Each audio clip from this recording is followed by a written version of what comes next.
السلام عليكم ورحمة الله وأهلا وسهلا بكم، ونتمنى إن شاء الله هذا الفيديو يلقاكم كامل مهنيين وبصحتكم. اليوم إن شاء الله في شيوة فارس جبت لكم هاد البيتزا رويال. شوفوا لي ديك البيتزا رويال كيفاش جات، من أروع الوصفات تاع البيتزا رويال.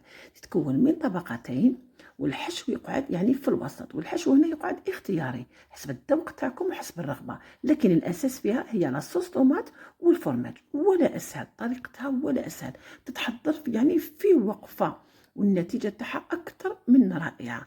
ويعني الفوق هذا كامل هي مشبعة. أنا هكذا درتها يعني الفطور تاع وليداتي يجوا من المدرسة، الفطور تاع وليداتي، وكان عندي معها يعني بويون حاجة خفيفة، لكن هي مشبعة وبنينة. ويعني والطبقة هذيك الفوقانية تجي قطنية.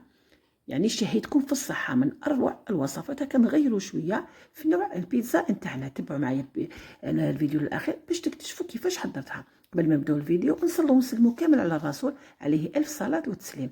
هنا حباباتي درت كاس تاع ماء دافي، أي كاس عندك. أنا درت تاع 220 مليلتر. درت معاهم هنا مغرفة كبيرة تاع خميرة الخبز، ومغرفة كبيرة تاع الحضة، ومغرفة كبيرة تاع السكر. ما عندكش الحضة تقدري ديري يعني مع الأول ما ديريش الماء، ديري كاس تاع حليب دافي، وديري معاهم مغرفة كبيرة تاع السكر ومغرفة كبيرة تاع الخميرة. خلطيهم مليح كما شفتيني، ومن بعد هنا غطيهم بكيس بلاستيكي، خليهم واحد 5 دقائق مام با هكذا فقط، يعني قسم ما يندمجوا ويتفاعلوا مع بعضهم. هنا نجيب الفارينة ونبدا نزيد في الفارينة حتى نتحصل على يعني العجينة تكون تتلاصق نوعا ما. ولا أسهل، يعني مقاديرها أكثر من هكذا، يعني ما كاش بساطة. هنا درت الملح حباباتي ما تنساوهاش، واحد قيس مغرفة هذيك صغيرة تاع لاتاي، أنا حسب الذوق تاعكم بطبيعة الحال. درت الملح ما تنساوهاش، وراني نزيد في الفارينة تاعي غير بالعقل، يد نزيد بها ويد نخدم بها حتى نتحصل على قوام تاع هاد العجينه. هنا ضروري تخليها تتلاصق نوعا ما، هذا هو السر باش تجيك البيتزا تاعك خفيفه. يعني حتى في البيتزا العادي، اللهم هذه تاني تاع الرويال لازم تجي هكذا. هنا حبيباتي حطيتها فوق البلون دو طرافاي باش نكون اليز. زدت لها هنا كما شفتوا طريف تاع لا مارغرين قيس، يعني مغرفه كبيره لكن ماشي معمره مليح. دخليها لداخل ولمي عليها العجينه ودلكي هنا واحد دقيقه ونص دقيقتين.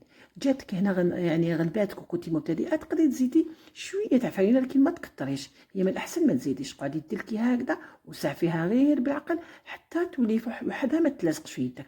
يعني هنا هو السر باش تجيك خفيفه. هنا شوفوا هنا راني تحصلت على هذيك العجينه نحوس عليها، لاحظوا تكون هكذا خفيفه. نحطها في الريسيبيون تاعي ونغطيها كيس بلاستيكي ونخليها يعني يتضاعف الحجم نتاعها، يعني نخليها تريح مليح. من جهه واحده اخرى هي راهي تريح، وانا رحت جبت هنايا كان عندي هنايا دنداشي. هنا عملت هذيك المقله فيها شويه تاع زيت، ما كثروش، حوالي واحد 2 مغارف كبار. كي تسخن حطيت هذاك الدنداشي ولا فيونداشي ولا الزر تاع الدجاج، يعني الشيء اللي عندك الجوز تاعك في الموجود.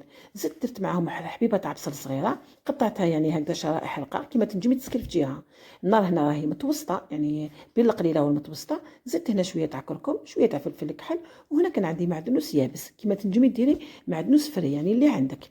هنا خليهم تحركي من دا كنتي تحركي، وخليها طيب غير في غرضها على نار تكون يعني متوسطه، حل قليله شويه حتى طيب لكم. بعد طفي عليها. من جهه واحده اخرى رحت شفت يعني العجينه تاعي صبتها، شوفوا خمرت لي. نخرج لها هنا الخمور. جبت هنايا زوج مورا، يعني قطعت هنا مرصوات كبار يعني تاع بابي كويسون، هكذا على شكل مستطيل ولا مربعات على حسب السنيوه اللي حديري فيها. راح تساعدك بزاف بابي كويسون. العجينه هنا راهي طريه، اذا بابي كويسون راح يساعدك. هنا راني نحل فيها، قسمتهم على زوج، هذيك العجينه قسمتها اون دو، وراني نحل فيها هنا. يعني قسميهم قد قد، ماذا بك يكونوا قد قد. شوفي كيفاش تحلي حباباتي، تحلي وتدوري تحلي وتدوري حتى تحصلي. هنا البنات اللي ما يعرفوش كيفاش تجيهم يعني العجينه مدوره، حتى في الكسره استعملي هذه الطريقه. يعني حلي ودوري، وراكي في نفس الوقت كديري في الحلال على الطرف، والوسط تكوني حليتيه هو الاول.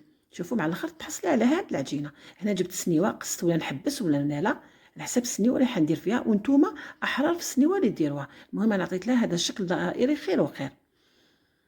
هنا حنجيب هذاك الحشو اللي طفيت عليه. هنا تقدروا تنجموا ديروا قبل لاصوص طوماط قبل باش ديروا فوقها الحشو، يعني تيطالي كاع لاصوص طوماط تكوني خدمتيها سهله. لاصوص طوماط انا هنا ما كانش عندي يعني طوماطيش بزاف، يعني خدمت لاصوص طوماط غير شويه، لكن راح نديرها من الفوق. دوك تشوفوا وتفهموني. حكمت هذاك الحشو تاعي كامل ايطاليتو كامل، باش من بعد كي تقسمي ما تجيش جهه فيها وجهه ما فيهاش. ومن بعد هنا جبت فرماج طري، اي فرماج عندك لكن يكون طري، راني نقسم فيه هكذا على شكل شرائح. عمريها هنا مليح لان البنه تاعها راهي في الفرماج وفي لاصوص طوماط ايضا. كيما تنجمي ما ديريش لاصوص طوماط مع الاول، ديري طون. هنا على حسب واش يحبوا وليداتك، يعني ايطاليها كامل بالطون تاع الطوماط اللي تحبيه، وزيدي ديري هنا الحشو. الحشو هنا يقعد لك اختياري، تنجمي حتى ديريها بالسلق، يعني واش يحبوا وليداتك. هنا حباباتي كي حكمت هذاك الفرماج كامل راح نحطها هنا بجي ونروح للعجينه دوزيام. قسمتها على 2. نزيد نحلها كيما الاخرى. جبت بابي كويسون. هنا بابي كويسون تاعك ولا كنتي شاكه بلي يلصق لك، ماذا بك دهنيه بالزيت. انا هنا متاكده من هاد لامارك ما تلصقليش. راني نحل فيها كيما الاخرى، يعني على الطرف وندور على الطرف، مع الاول نبدا بالوسط ومن بعد نولي كامل على الطرف وندور، وهكذا تحصل على حاجه يعني حلوها فقط رقيقه. هنا حلوها رقيقه، يعني في 2 طبقات حلوها مرقه. هنا درتها في السنيوه كيما راكم تشوفوا بالبابي كويسون حيساعدك. جبت شويه تاع ماء وبنسو وراني يعني ندهن في هذوك الطرف كامل غير بالعقل. هنا ديري الماء. علاش ندير هكذا الماء؟ ندهنها بالماء كاع في الطرف باش كي ندير الطبقه الاخرى فوقها ما تحليش في الفور. وهذه اعتمديها هاد الطريقه حتى كي ديري يعني خبيزاتك طيبيهم ولا فطيره طيبيها دائما الدهني، يعني الفطيره اللي تكون من طبقتين ثاني تدهني كاع الطرف بالماء هكا باش ما تنحلكش. حتى في الكسره المحشيه هكذا دائما ايطالي الطرف بالماء. زدت درت الطبقه الثانيه. شوفي بابي كويسون ساعدتني، نحيتها من السنيوه باش نخدم اليز، يعني بالبابي كويسون راح تساعدك بالبزاف. شوفوا حطيتها من الفوق وراني نضغط على الاطراف، يعني غير بالعقل حتشدي بكل سهوله. والعجينه هذه راهي سهله، يعني هنا تحكمي فيها كيما تحبي. يعني كي تكوني تخدمي في هذه البيتزا رواير تحلالك الخدمه وتولي تقولي نزيد واحده اخرى تنمولي سهله والنتيجه تاعها اكثر من رائعه. هنا جبت فرشيطه تقبتها كامل هنا باش كي تدخليها الفرن يعني ما تنفخلكش، وهكذا لاصوص طوماط راح تشربها مليح. جبت دوكا لاصوص طوماط اللي كنت خدمتها طريقه سهله. حكمت انا سنينات تاع توم، شويه تاع زيت سخن، سنينه تاع توم، سكلفت حبيبه تاع طوماطيش ولا 2 كي تقلاولي مع زدت ايضا قبل ما الطوماطيش تاع الحب زدت طوماطيش كونسونطري تقلاو مليح. درت لهم شويه فلفل كحل والمعدنوس والملح وشويه تاع ما تكتكت شويه طفيت عليها. طريقه ولا اسهل معروفه. هنا زدت الفرماج اللي عندك اشي هكذا ولا تشريه اشي ولا كيما تحبي، حيعطي لها بنه هذا الفرماج. شوفي من بعد نرفدها بها بالبابي كويسون.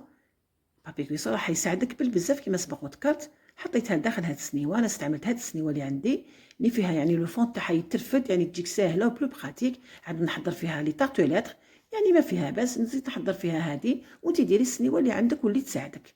حطيتها هنا كامل، قطعت هذيك الزياده تاع البابي كويسون دخلتها للفرن على درجه حراره تكون قويه شويه هكذا. عندك المروحه شعلي تحت الفوق، ما عندكش المروحه شعلي له لتحت، ومن بعد من الفوق خلي قسمه يذوب لك هذاك الفرماج. وهاي لكم النتيجه هذا. وراني خرجتها من الفور. حمريها فقط مليح. نحي هذاك بابي كويسون باش ما تعرقش، حيت نحالك بكل سهوله كيما تنجمي انت تدهني كيما سبق وذكرت. الا شكيتي بلي يلصق لك هكذا باش ما تغرملكش. انا زدت نحيتها من تم وحطيتها يعني شوفي كيفاش حمرتها. الله الله جات تشهي البنات مع داك الفرماج. الله الله اللي راه من الفوق يتعلق، يعني دير الفرماج اللي يقعد يعني خطوط خطوط، يعني ما يذوبلكش كامل هكذا باش تجي يعني يجي المنظر ويعني وهمه وبنه. دائما اكدوا على البنه. هنا راني نقسم لكم، يعني نقسمها طريفات، يعني والحاجه اللي مليحه فيها يعني طريف واحد يشبع، يعني ماشي تقهم بنتها بنه لكن تشبعي. هذا هو السر تاع البيتزا رويال. انا كانت عندي شويه تاع بويون تاني كانت قعدت لي سخنتها مع هذه وما فطروا وليداتي وجات من اروع ما يكون. تشوفوا وحده عن قرب. شوفي لي هذيك الطبقه اللي في الوسط. الله الله تشهي تاع الحشو. هذاك الفرماج اللي من الفوق يتعلق اللي زاد لها بنه على بنه. جربوا الوصفه البنات اكيد حتنال اعجابكم. واذا كانت نالت اعجابكم بطبيعه الحال اعملوا لي جيم، اشتركوا في القناه، ضغطوا على زر الجرس باش يوصلكم دائما الجديد. كتبوا لي كومونتير اي حاجه تحبوها، انا راني في الخدمه. تشجعوني بتعاليق هكذا باش تكبر القناه بكم نتوما الكبار، بيكبر شانكم ويعلي مقداركم. بارطاجيو الفيديو للاحباب الاصدقاء حتى تعم الفائده على الجميع. وجربوا الوصفه البنات اكيد حتعجبكم. هاد الوصفه اللي راهي يعني الطبقه الفوقانيه قطنيه جات بونج وبنتها اكثر من رائعه هكذا البنات. وفي الاخير ما عليا غير نقول لكم الى فيديوهات قادمه ان شاء الله. بارطاجيو الفيديو للاحباب الاصدقاء حتى تعم الفائده على الجميع وتكون في ميزان حسناتكم. والى فيديوهات قادمه ان شاء الله. اترككم في رعايه الله وحفظه، والى اللقاء.